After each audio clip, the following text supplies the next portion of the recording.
Teología gnóstica y cristiana de la nueva era. Guillermo León Pérez. Esta es la significación del mito solar, y de aquí procede también el que cualquier encarnación del Logos, sus altos emisarios, representen a sí mismo en su cuerpo mortal esa actividad. Es de ahí de donde resultan necesariamente las semejanzas que en la historia aparecen de estos emisarios. El mito solar es una encarnación que representa en primer lugar la actividad del logos o el verbo en el cosmos, y en segundo lugar resume la vida de la encarnación de este logo solar en un individuo, un excelso embajador. El héroe solar del mito es representado comúnmente como Dios o como semidios, y su vida es trazada conforme a la carrera del sol, que es la sombra del logo solar. La historia del dios Sol es muy clara. Su accidentada vida se comprende dentro de los primeros 6 meses del año solar. Los 6 meses restantes se dedican a la protección y conservación general. Nace siempre en el solsticio de invierno, después del día más corto del año, a la medianoche del 24 de diciembre, y lo hace siempre de una virgen en un pesebre, rodeado de animales. Débil y desvalido como un niño, ha venido a la vida durante las noches más largas. Se encuentra rodeado de peligros que amenazan. Luego se llega el momento de pasar por la muerte, por la crucifixión en el equinoccio de primavera. Él siempre entrega su vida para alimento de sus adoradores. Siempre será el Salvador del mundo y será adorado por los Reyes Magos. Además, Él siempre multiplicará el pan de la Eucaristía para alimento y fortaleza de nuestras almas. Estos son algunos de los distintivos más sobresalientes de ese Dios Sol. Estos sucesos están todos reproducidos en las vidas de los diversos dioses solares, de cuyas imágenes hay ejemplos abundantes en la antigüedad y que las vemos de diferentes formas. Por ejemplo, en el dibujo de una mujer amamantando a su hijo, se ve a Devaki con su hijo Krishna en sus brazos, a Instar de Babilonia con su hijo Tamuz en sus rodillas, a Mitra y Zoroastro o a la Virgen del Carmen y su hijo, todos ellos con un nacimiento divino y humano. En cuanto a la celebración de la fecha de la muerte de todos los seres solares, no es fija como la del nacimiento, ya que se calcula de conformidad con la posición relativa del Sol en el equinoccio de primavera, variado por lo tanto cada año. La muerte y la resurrección del héroe solar es el equinoccio de primavera, o cerca de él. Se encuentran ampliamente difundidos como su nacimiento. En tal época moría Osiris a manos de Tifón y se lloraba la muerte de Tamuz en Babilonia, así como también la de Adonis en Siria y Grecia, y la de Atis en Frigia. Igualmente se solemnizaba en Persia la muerte de Mitra y en Grecia la de Baco y Dionisios, que eran uno mismo. En todos estos casos, el duelo de la muerte le seguía inmediatamente los regocijos de la resurrección. Es también interesante saber que el ayuno que predecía a la muerte en el equinoccio primaveral, la cuaresma moderna, se encuentran en México, Egipto, Persia, Babilonia, Asia, etc. Para cada héroe solar fue elegido un animal como un símbolo de este que lo representaba. Este símbolo era extracto del signo zodiacal en el que estaba el Sol en el equinoccio de primavera del año correspondiente. O a Enes de Asiria se le representaba con el pez de Piscis, a Mitra se le simbolizaba con el toro de Tauro, a Osiris se le rendía culto como Osiris Apis o Serapis, el toro. A Merodash de Babilonia se le adoraba también como un toro, al igual que a Astarte de Siria. El símbolo de Jesús era el carnero o cordero, por lo de Aries. Por eso se decía: el Cristo es el Cordero de Dios que quita los pecados del mundo.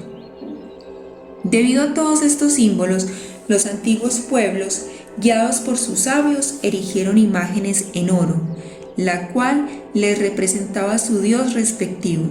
Pero con el pasar del tiempo, el sentido real de los misterios desaparecieron y esos pueblos se quedaron adorando la imagen del animal, el ídolo, y no de lo que él en toda su magnitud representaba. Bajo cierto aspecto, el Cristo mítico es el Logos que desciende a la materia, siendo el gran mito del sol las enseñanzas populares de esta verdad sublime, y este aspecto representa los procesos cósmicos que tienen lugar en todos los tiempos.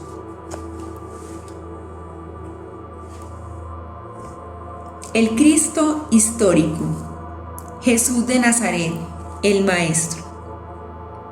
Jesús fue un judío ideal, nacido en Belén de Judea. Su vida fue un ejemplo. Él sufrió y fue probado en todos los aspectos como todos los demás hombres. Se perfeccionó a través del sufrimiento, pues este es el único camino para la perfección. Su vida humana fue dada por entero para conectar su voluntad a la del Padre Universal. Todos los acontecimientos de su vida poseen una trascendencia simbólica y una significación mística y esotérica que influye a todos los hombres. Los pasos de la cruz, por ejemplo, son instrumentos de indicación y perfeccionamiento. La vida real de este iniciado fue un acontecimiento histórico de lo que antes ocurría dentro de la iniciación, lo que hasta entonces permanecía en el misterio de los templos. Debía, por él, recorrer la escena del mundo con incisivo realismo. La vida de Jesús es, pues, una pública confirmación de los misterios. El objeto de su misión consistía en espiritualizar la tierra y al hombre, elevándolo a un estado superior de evolución. Esta actividad sería a la vez moral e intelectual, por la expansión amorosa del sentimiento universal de la fraternidad, e intelectual y espiritual porque conduce a todas las almas anhelosas de verdad hacia los misterios. A Jesús no le fue fácil, fue un hombre preparado por el dolor, el sufrimiento, las tentaciones y las pruebas multiformes. Así llegó a convertirse en el templo vivo a través del cual el Cristo vivo se manifestó a los hombres. La humanidad moderna ha cometido el error de separar al gran Maestro Jesús de todos sus antecesores como él. También se cristificaron, perjudicando a la humanidad actual, dividiéndola, ya que todas las religiones son únicamente una sola. A pesar de que todos los grandes líderes religiosos, como Krishna, Hermes, Lao Tse, Zoroastro, entre otros, han cumplido un papel muy importante en el proceso evolutivo de esta humanidad, no se puede negar que Jesús ha sido el más grande de todos estos maestros que se han sacrificado. No en vano partió la historia en dos, por dos razones. La primera, debido a que el gran drama cósmico lo vivió en carne y sangre, en este mundo físico, para que todos lo vieran y quedaran testigos materiales de lo que él había hecho, y para que todos pudieran hacer lo mismo. La segunda, porque entre los demás y él existe una gran diferencia. Él es el único que ha vencido a la muerte con la resurrección. Solo el cuerpo astral del Nazareno regresó y se perpetuó. Luego, el proceso iniciático quedó, en consecuencia completa, solo con él. De ahí el hecho que sea él y su enseñanza el modelo más amplio y completo para imitar en el camino siempre ascendente hacia el Padre Universal. Jesús de Nazaret, con su vida, expresó la doctrina del Verbo Divino, ya que ya habían enseñado Krishna en la India, los sacerdotes de Osiris en Egipto, Orfeo y Pitágoras en Grecia, etc. Él la expresó como el misterio del Hijo del Hombre y del Hijo de Dios, donde expresaba que el hombre era el Hijo de Dios, su máxima expresión. Este gran iniciado también manifestó el amor del Padre como el único y gran mandamiento, que se expresaba a través del servicio desinteresado a los hombres, sus hijos. Él dijo: el más grande en el reino de mi Padre es aquel que se encuentra a los pies del más humilde de los hombres. Mas, sin embargo, la mayoría de los pastores, ministros, obispos y sacerdotes de las diferentes iglesias gozamos con los títulos, los honores y los agasajos de los hombres, esperando que nos sirvan, en vez de ser los más humildes servidores. No olvidemos que el Verbo solar muchas veces bajo diversas formas se manifestó a los hombres, desde el período Atlante hasta los tiempos de la Judea, y habló con varios iniciados ya mencionados en este texto. El Verbo solar, a través del Hijo de María, aparece por primera vez como un Dios, por completo encarnado en cuerpo de hombre. Este fenómeno, sin par en la historia, se produjo en el céntrico instante de la evolución humana. De ahí el maravilloso organismo que hubo de tener el Maestro Jesús. Una auténtica aproximación a la vida y al mensaje del Hijo del Hombre requiere cuando menos una visión panorámica de toda la existencia de Jesús de Nazaret. Por lo tanto, mutilar parte de ella, ofreciendo solo parte de dicha vida, como se encuentra en los evangelios canónicos, es cortar parte del contenido, semejante a recortarle escenas a una cinta cinematográfica. Simbólicamente hablando, el Galileo fue el gran protagonista de este majestuoso drama. Jesús de Nazaret, como todo protagonista, fue muy humano y vivió como tal. Él lloró como nosotros, se vio acosado por la vida y las circunstancias, pero también disfrutó de la vida, de idéntica forma como nosotros estamos obligados a hacerlo. Jesús, como cualquiera de nosotros, conoció también la amargura y tuvo que enfrentarse a las contrariedades de la vida. Él también supo del dolor que se experimenta ante el fallecimiento de un ser querido. También tuvo estrechez y penumbras económicas. Una de sus tareas era experimentar por sí mismo la vida de los humanos, y como millones de humanos tuvo que doblegarse a la disciplina de la miseria, la soledad y del miedo. Se vio frente a una familia numerosa a la que debía alimentar, educar y sacar adelante, hecho que aconteció al morir José, su papá, cuando él solo tenía un poco más de 14 años, siendo él el mayor de 9 hermanos. La diferencia entre ese Jesús humano y cualquiera de nosotros residía en que él conocía la bondad, la infinita misericordia y el amor del Padre universal, y simplemente en la mitad de las contrariedades se ponía en sus manos. Pero vale aclarar que esa confianza en el Padre no se debe confundir con una huida permanente o temporal de la realidad. Debemos tener presente que fue uno más entre los hombres. Él fue hombre en primer lugar. Después, en el transcurso de su vida, en un proceso lento y progresivo, fue adquiriendo la conciencia de su verdadero origen y naturaleza divina. Así, fue gradualmente despertando la inteligencia y la conciencia de otra realidad, la de su papel del Hijo del Hombre. La autoconciencia de su divinidad fue un lento, gradual y sin duda un doloroso parto de más de 30 años de estación. Él se elevó al estado divino desde el imperfecto escalón de la limitada condición humana. Esa precisamente fue una de las grandes enseñanzas y a nosotros nos toca emprender el mismo camino.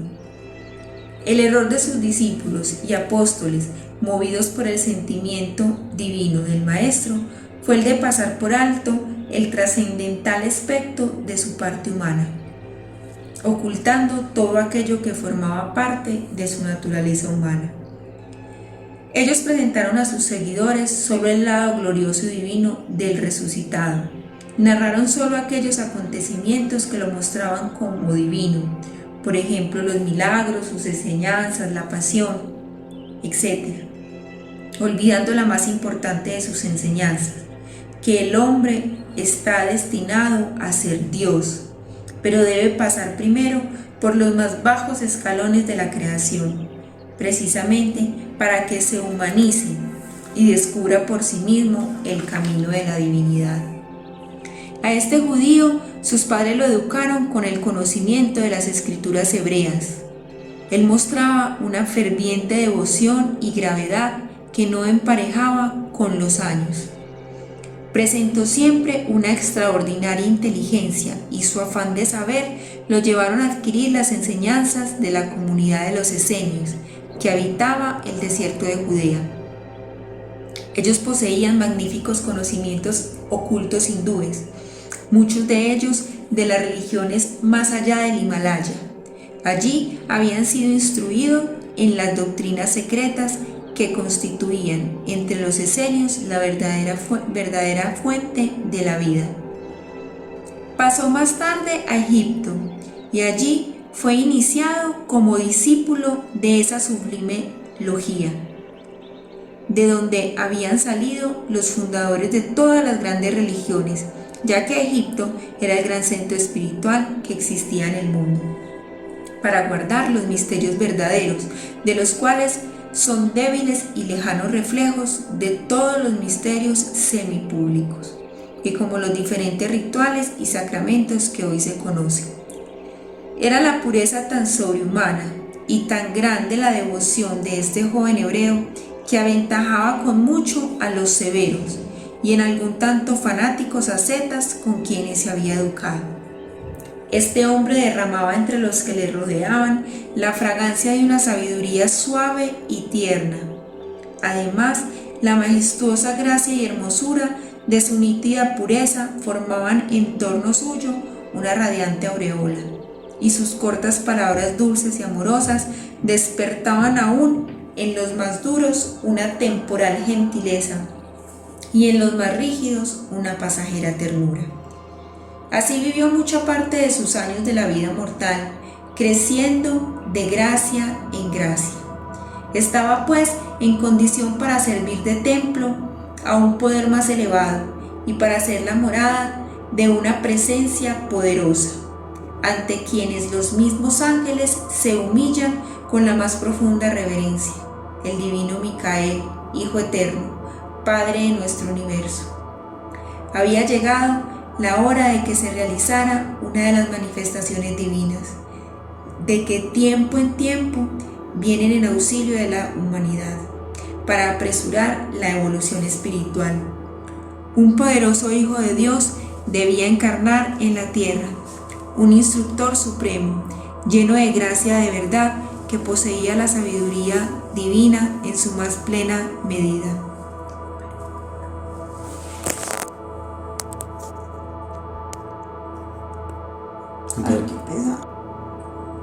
Mas necesitaba un tabernáculo terrestre, una horma humana, el cuerpo de un hombre, y quién más que este hebreo, el más noble y puro, cuyo cuerpo y alma inmaculada era lo mejor que esta humanidad, con la ayuda de los hermanos mayores desde los siglos anteriores, podía ofrecer.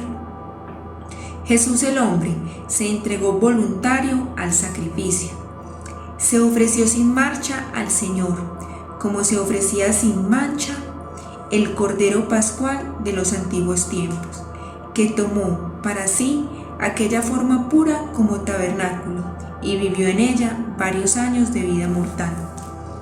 Esta época se señala en los evangelios como el bautismo de Jesús, cuando se vio al Espíritu que descendió del cielo como paloma y reposó sobre él. No es de extrañar entonces que los evangelios, en un principio de su mensaje, llamen al Maestro Jesús de Nazaret y al final del proceso lo llamen Jesús el Cristo. Esta presencia manifestada fue llamada correctamente Cristo. Ella fue quien vivió por las colinas y llanuras de Palestina, bajo la forma del hombre Jesús, enseñando parábolas y luminosas imágenes, y haciendo uso de las facultades del Espíritu en libertad. Sanaba a muchos enfermos y reunía en torno suyo como discípulos a algunas almas desarrolladas, a quienes comunicó las verdades más profundas de la vida espiritual y con quien llevó a cabo obras ocultas.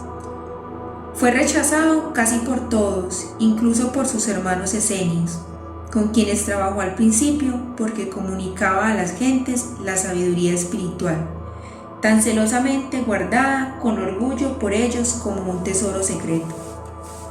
Los instructores y gobernantes por donde enseñó también le vieron con celo y rabia, porque su espiritualidad era una constante censura de su materialismo y su poder. Así, el cuerpo humano de Jesús sufrió el castigo por llevar en sí la gloriosa presencia de un instructor sobrehumano y acabó su carrera terrestre muriendo como un blasfemo. Todo esto fue dado para que se cumplieran en toda plenitud las escrituras y el drama cósmico. Así pues, la crucifixión del Cristo es parte del gran sacrificio cósmico y la representación alegórica de él en los misterios físicos y el sacro símbolo del hombre crucificado en el espacio fueron materializados en una muerte real por crucifixión. Este hecho convertido ya en la historia de un hombre fue aplicado al Divino Maestro Jesús, viniendo a ser la historia de su muerte física, así como el nacimiento de una virgen, la infancia rodeada de peligros, la resurrección y la ascensión vinieron también a ser incidentes de su vida humana. Al desaparecer los misterios, sus grandiosas gráficas y representaciones de la obra cósmica del Logo Solar circularon y realizaron la muy amada figura del Maestro de Judea, y así el Cristo de los misterios, con el perfil del Jesús histórico, llegó a ser o a constituirse en la figura central de las iglesias cristianas. Es pues el Cristo histórico un ser glorioso que forma parte de la gran jerarquía celeste, cuyo cometido era guiar la evolución espiritual de la humanidad y resucitar las íntimas enseñanzas de la vida y la muerte, y apuntar de nuevo al antiguo y estrecho sendero de la existencia del reino de los cielos, de la iniciación que da acceso al conocimiento de Dios, que es la vida eterna. Alrededor de esta figura gloriosa se acumularon los mitos que la enlazaban la larga serie de sus predecesores, mitos alegóricos de sus vidas que simbolizan la obra del Logos en el cosmos y la evolución superior del alma individual y humana.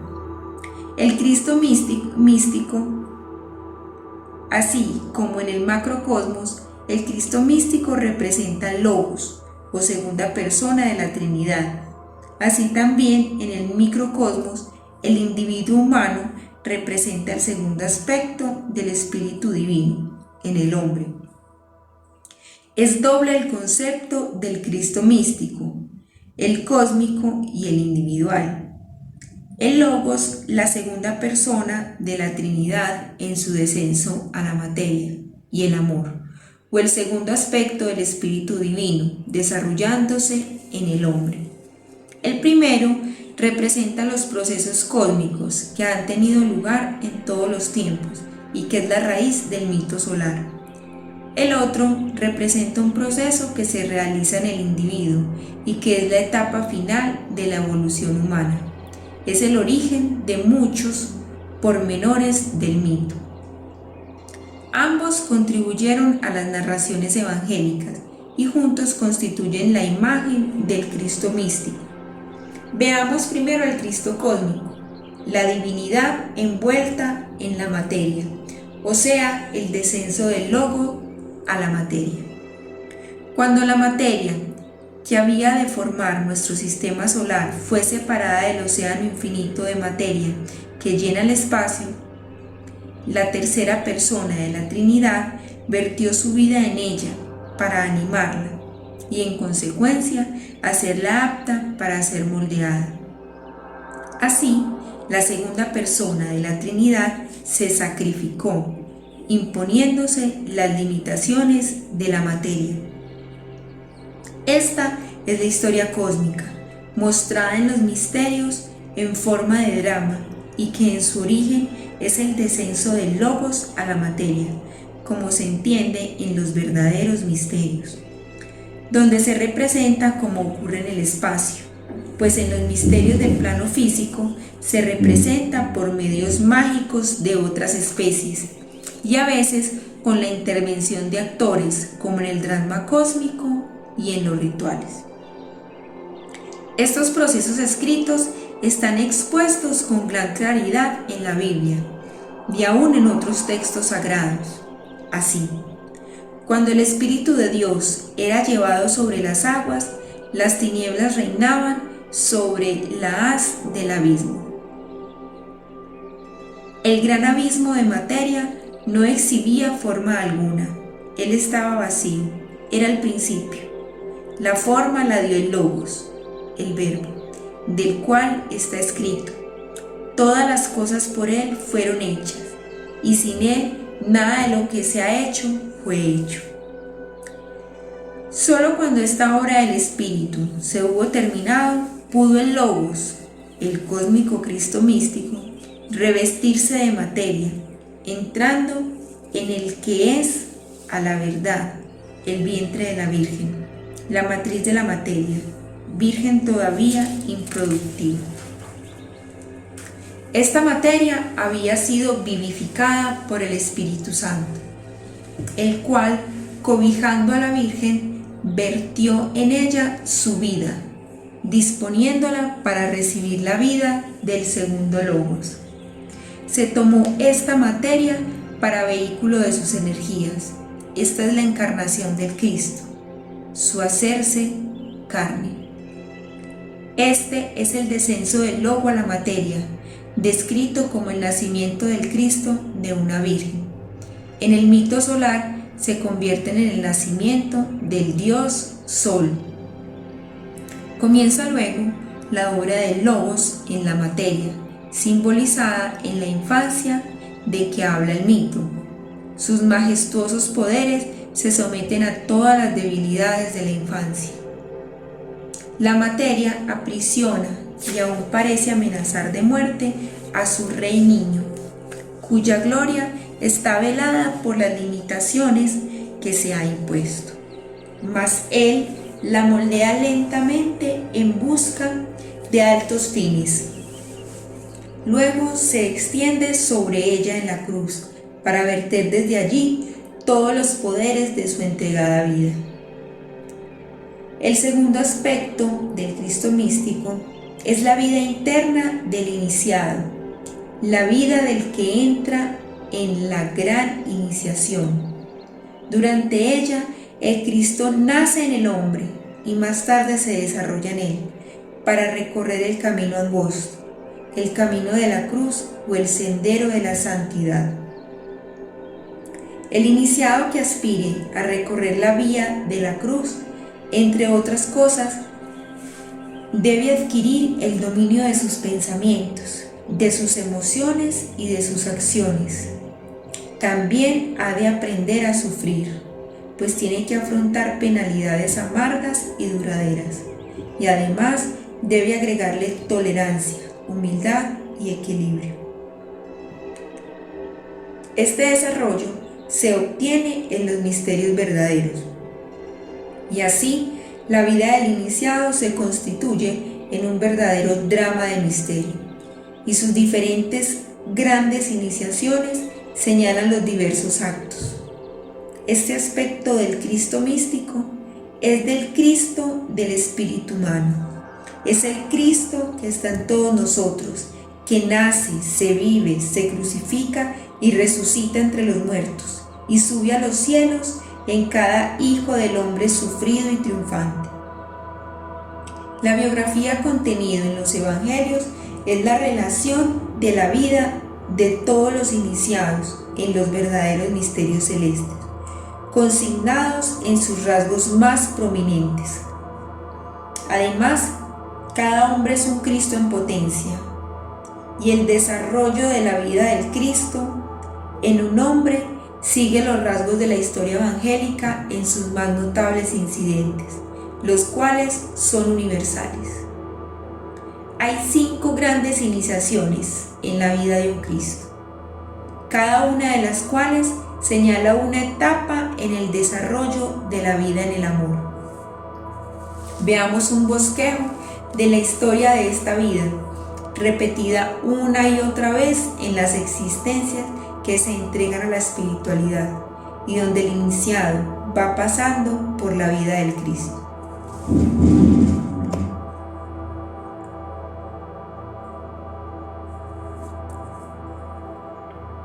En la primera gran iniciación, el Cristo, el amor, nace en el discípulo. Entonces, por primera vez, se encuentra saturado de amor divino. Este es el nacimiento segundo, pues ha nacido en el reino de los cielos. Así, pequeño debe pasar por todo aquello que pasa el niño Dios en la Navidad.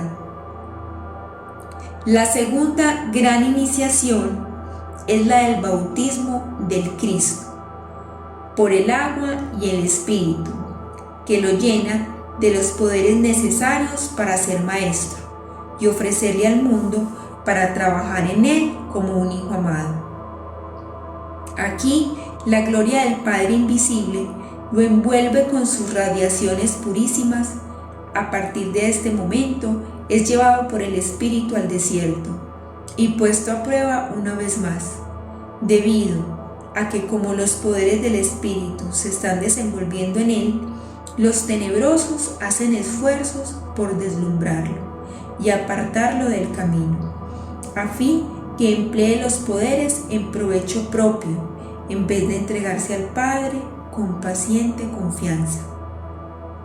En su vida de sacrificio insensate, llega a la gran tercera iniciación. En ella sube a una alta montaña apartada y allí se transfigura y se reúne con algunos de sus grandes predecesores, seres que anduvieron el camino antes que él. El iniciado sigue creciendo su vida en amor hasta que se acerca el momento de la lucha final, la cuarta gran iniciación, que lo lleva triunfante a la entrada de Jerusalén, al sacrificio por la cruz, pasando por toda la agonía de la pasión. En esta etapa, atormentado por el dolor físico, herido por la espina cruel de la duda y despojado de sus hermosas vestiduras de pureza a los ojos del mundo, es entregado en manos enemigas y abandonado.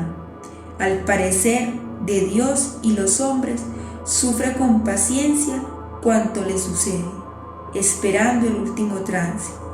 Es crucificado para morir a la vida de la forma del mundo inferior y su alma humana, en absoluto aislamiento, experimenta la más terrible agonía en la aparente derrota. Por último, en la quinta gran iniciación, se convierte en un gran maestro triunfante, al surgir de las tinieblas, resucitando con su cuerpo glorioso para revelar al mundo los misterios del Espíritu, y agotando su vida terrestre, regresa de nuevo al Padre con todo su poder y su gloria. La Virgen Madre, la diosa Madre. Dios no tiene figura alguna, Él es coexistencial con el espacio abstracto absoluto. Tiene básicamente dos aspectos: Dios Padre y Dios Madre. Dios como Padre es sabiduría y como Madre es amor. La Madre cósmica no tiene forma, pero gusta tomar alguna forma para contestar a sus hijos. Por lo tanto, puede presentarse como la Virgen del Carmen, como Isis, Tonantzin, Cibeles, Rea, Shakti, etc. Después de que la Divina Madre ha dado respuesta a su hijo, desintegra su forma instantáneamente, porque no la necesita. Ella, la Divina Madre, no es el segundo aspecto de aquello, y se le llama amor. No es una mujer, ni tampoco algún individuo, es únicamente una sustancia incógnita, es el aspecto femenino de la divina providencia. Ella lleva en sus brazos amorosos a su niño, el Cristo interno, que cada hombre tiene en su interior, pues es la Virgen Madre de todos. Este es el maravilloso misterio de la Virgen Madre, que es virgen antes del parto y después del parto, y que está presente en todas las principales religiones del mundo. La Virgen Madre es la Divina Madre Kundalini, la Madre Cósmica, y ella es el poder serpentino que subyace en el fondo, viviente de toda materia, orgánica e inorgánica. María, la Madre de Jesús de Nazaret, era una humilde mujer, de carne y hueso, que desde niña había sido llevada al templo de Jerusalén por su madre Ana, y allí fue una de las vestales del templo. Cuenta la tradición que ella se educó a la sobra augusta de los pórticos de Jerusalén. Fue iniciada en los misterios de Egipto, conociendo la sabiduría de los faraones y bebiendo en el cáliz del antiguo cristianismo. A María le correspondió interpretar el magnífico papel de la bendita diosa madre. La Madre de Dios, la Virgen del Carmen, la Divina Madre Kundalini, o como queramos llamarla, en el majestuoso drama cósmico. No debe confundir entonces a María, la Madre de Jesús, alma grande y pura, con la Virgen Madre de Dios, que es una fuerza universal y cósmica. A ella le correspondió personificar a la diosa madre, no lo olvidemos, pero no era la Madre de Dios. María, la Madre de Jesús, también representada a la Isis de los egipcios, o a la Juna de los griegos, o a la Shakti de los hindustanes, o a la Tonantzin, Ceres, Demeter, entre otros, de otras culturas. María, como toda dama hebrea casada, era fiel cumplidora de las leyes judías, y en estas era mal visto una familia con poca o ninguna descendencia. Por tal razón, aunque los evangelistas no lo tienen muy en cuenta por formar parte de la vida humana del Maestro, ella como mujer humana tuvo 9 hijos, de los cuales Jesús fue el primogénito. Como esto parece una herejía para la caduca y antigua educación religiosa que hemos recibido, recomendamos leer en la Biblia a Marcos capítulo 6, versículo 13 y capítulo 12, ver 46 y 47, y además Juan capítulo 2, versos 12. En el caso de María, como en el de Jesús, la narración evangélica es una mezcla de la Madre de Dios histórica y mítica, y que por lo general la confundimos solamente con la María histórica. Juan el Bautista. En un principio, Dios y hombre eran uno solo, pero el hombre se apartó de Dios y se pervirtió. Él puede hacerse de nuevo con el santo aliento, restaurando la armonía y la paz perdida.